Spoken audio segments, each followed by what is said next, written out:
Nisam Bulavinaka na Turanga ke na Marama. Warm Pacific greetings and welcome to village life in the Pacific Islands. In a moment, you'll hear from Pasifika people in South Auckland share their experiences of village life in areas like education, health, food resilience, entertainment, language and culture. We look at the past, the present and the future. Niue is a beautiful island. Everybody knows everyone in the village. So it's not like here in New Zealand said, where do you come from?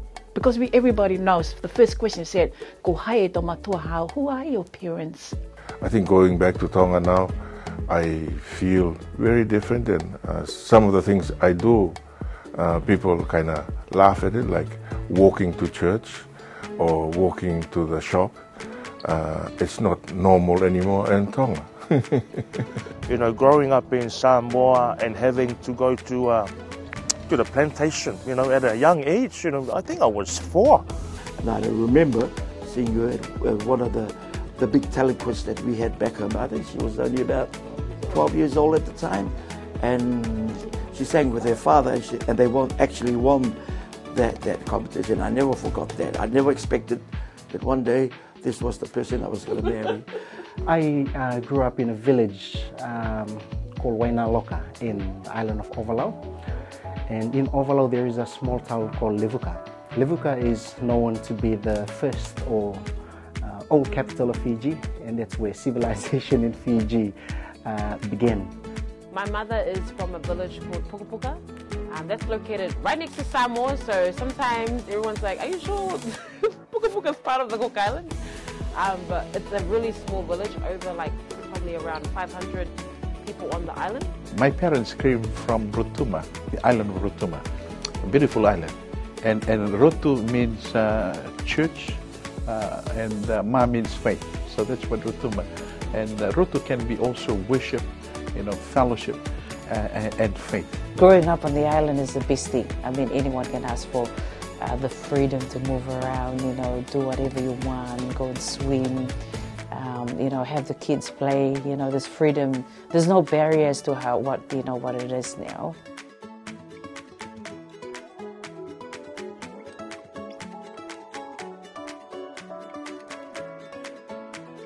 Language that maintain the culture. If you don't speak the language, you wouldn't understand why we do things the way we do things. I still maintain that getting to our kids, getting them to start learning about our culture and our language, the best way is through music and culture. Because you can see kids when they go to primary school, secondary school, and they start getting into the polyfest teams, you know, they enjoy it, you know, some of them have never done it before, but through being you know, enticed into joining the groups, they finally, you know what their culture is all about, and you know, grow to love it. Language is the va'a, or the wanga, that brings a group of people from one place to another in the sense of communication. The language that we speak back home is totally different to the language we speak here. And again, it's that understanding the language evolves. In the sense of revitalizing our language, it is very important because it is our identity. And, you know, research have proven that when we speak our indigenous language first, if that becomes our first language, then it is easier to learn other languages, but also it contributes to our brain. But now there's a movement for young people wanting to know about the language, wanting to know about where they come from. Some have lost the language, some speak the language, but when it comes to values, some of them will know, say, oh, whakalilifu, but what does that mean? How does that apply to situations? So there's another thing we should be looking at, you know, how to revive our language in a way that is meaningful, and the application of some of the Niue values that brings our Niue people together.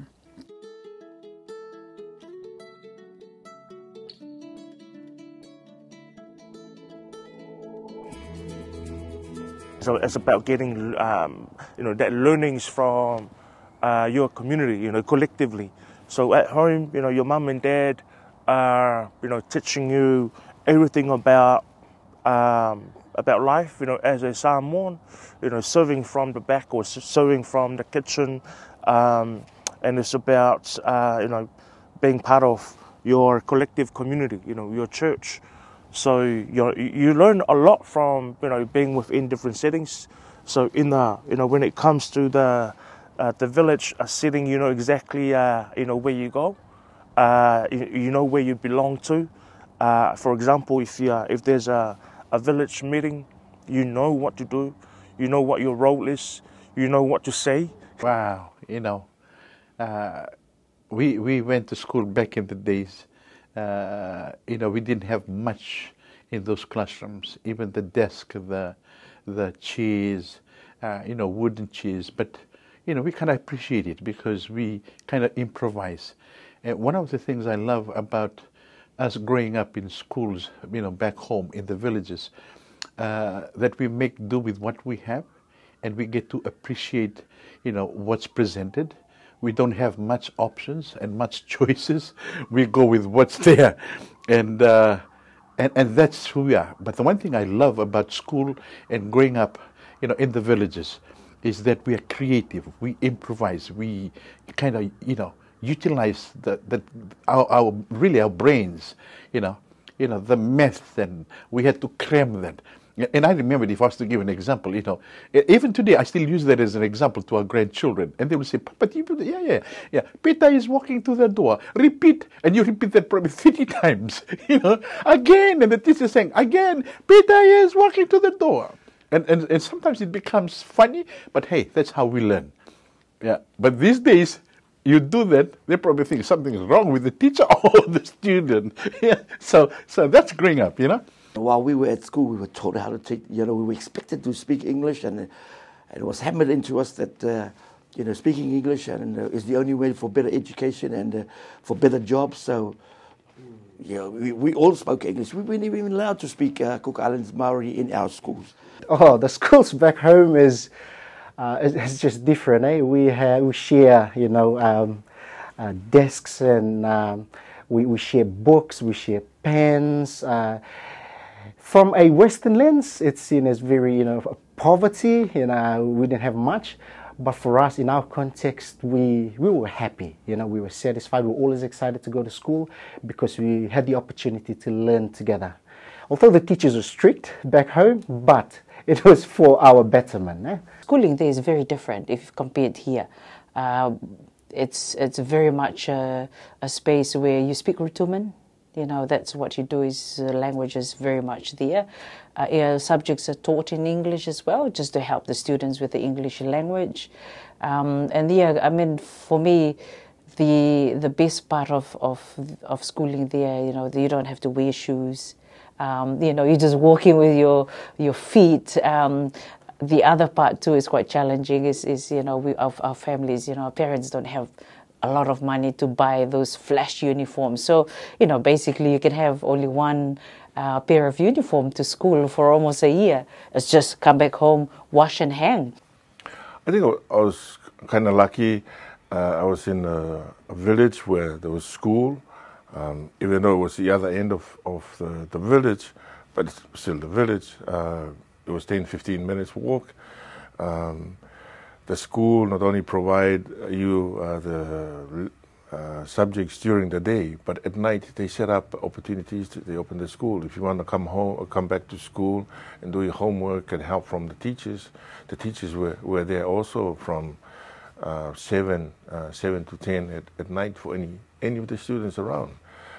So you got that support. Before I went to school, I already know how to speak the Niue language. When I reached high school, Form 1, it started. That's when the policy then, you don't speak English in the classroom or anywhere around the school. So if you get caught, you write 100 times. I must not speak Niuean in the school or in the classroom 100 times, but also punished to go around walking and picking up rubbish during lunchtime. And the weather was so hot.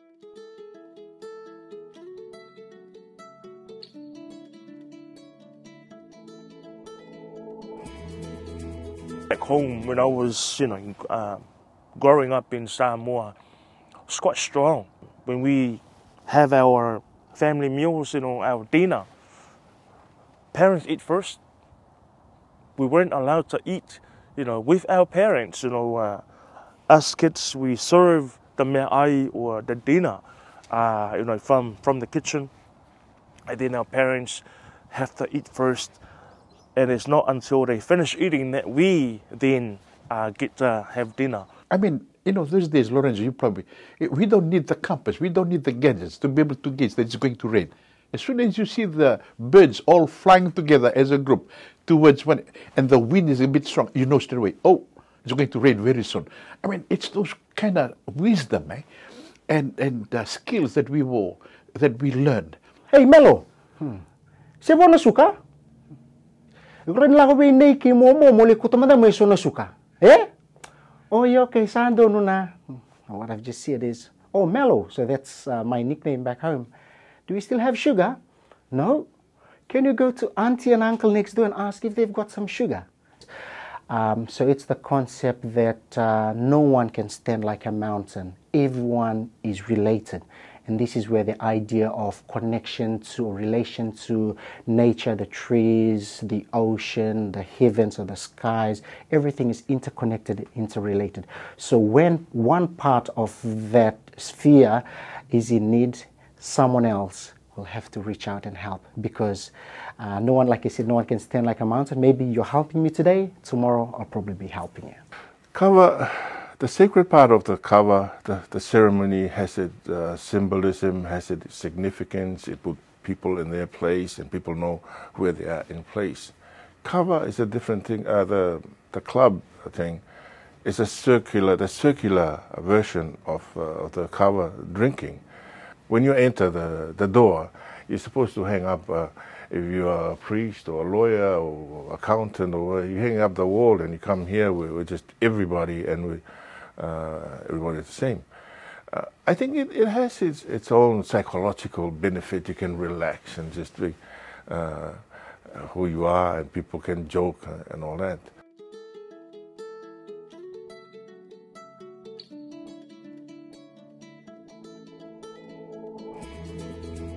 Living in New Zealand, faith, we have to travel, distance, but back home, you just walk. Because, the church building, let me clarify that properly. The church building is right there in the village, because we are the church. We are the living church, the body of Christ.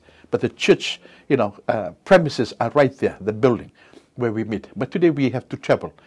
And there's lots of options. We look for which one is a good church, But in the village, you have no choice. The church is there, you go to the church.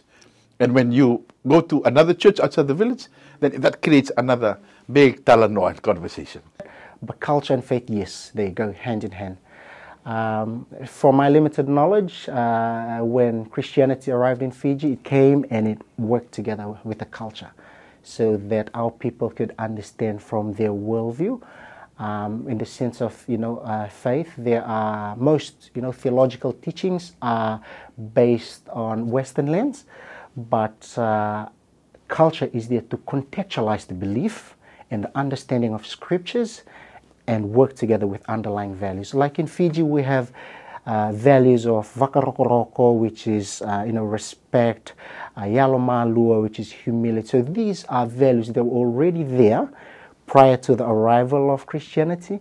And when Christianity came, it realized that, some of these values they're bringing are already there. So we work together with them, and then through, obviously, the enhancement of God's kingdom in Fiji.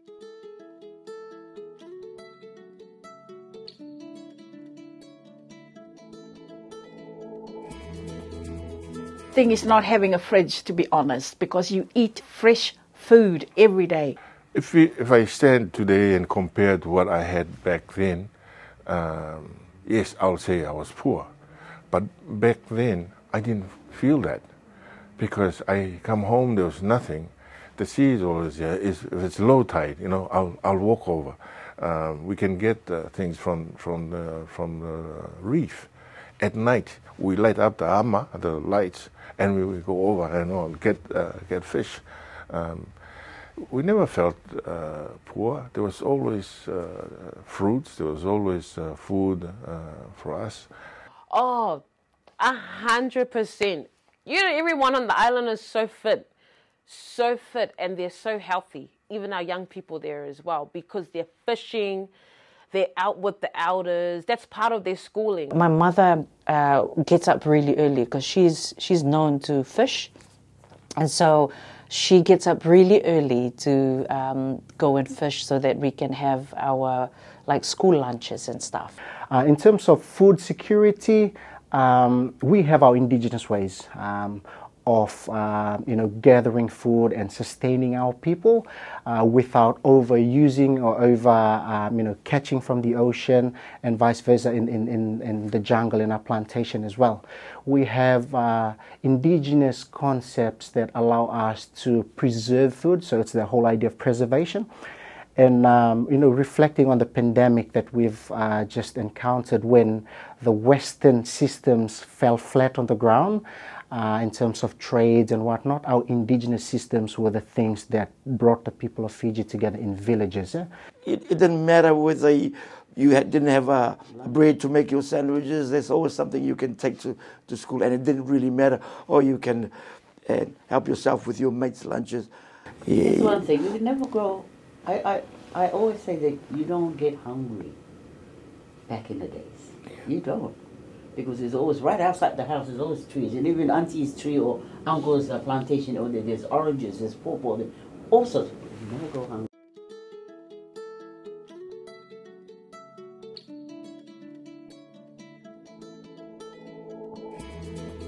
The difference here is that because we are tired, we work different hours, we work longer hours.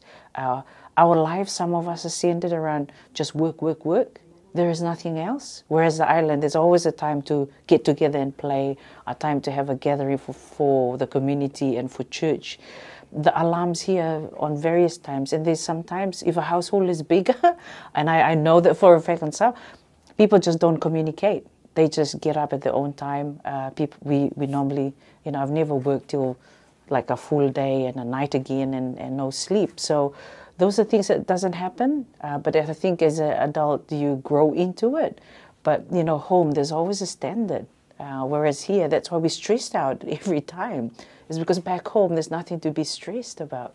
We didn't really rely on medication, those health medication now, but we used a lot of leaves, a lot of herbs, for as medicines. So Mom used for me. I didn't have to see a physio. Well, there was no physio back then, back in Samoa. But Mom was my physio, and then Dad was sort of like the doctor, giving that advice to Yes, because we're very clear in our culture of looking after the old people. Again, it comes back to obligation. But discipline also, that's the other thing. Now families sit down, they all have their plate there to eat, and they're all looking at iPads and phones. That's a sad part. The phones were made to improve our communication. What's happening now, it has individualized thing, understand our communication to ourselves. But we are social beings. We cannot survive without other people. So we need to put discipline. Families need to put some discipline. Okay, you have your screen time. Okay, enough. Time to eat, or time to pray, or time to sit down as family and just, as a father, talk to your children, or as a son, talk to your dad.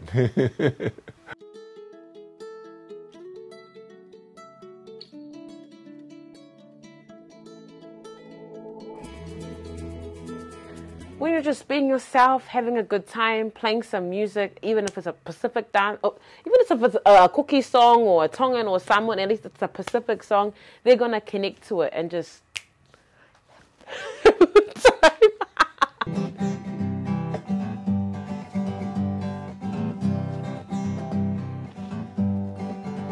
Radu Tonga Kokoe te tumu no taku I na ngaro te vai nei me puru a mai wariro kowe he mea moe angana ku I te po raro Tonga koko te tumu no taku I na ngaro na ngatai ua. Celebration is part of our ethos. It's our who we are. It's one of our essence of who we are as a people. Celebration, whether it be singing, whether it be dance, whether it be just go Fiji go, that's all celebration. So we are people that loves to celebrate, and that's probably one thing that we must not lose sight and dropped. We must continue to maintain that celebration, whether it be through songs, whether it be through sports, whether it be through arts and crafts. Celebration is part of who we are.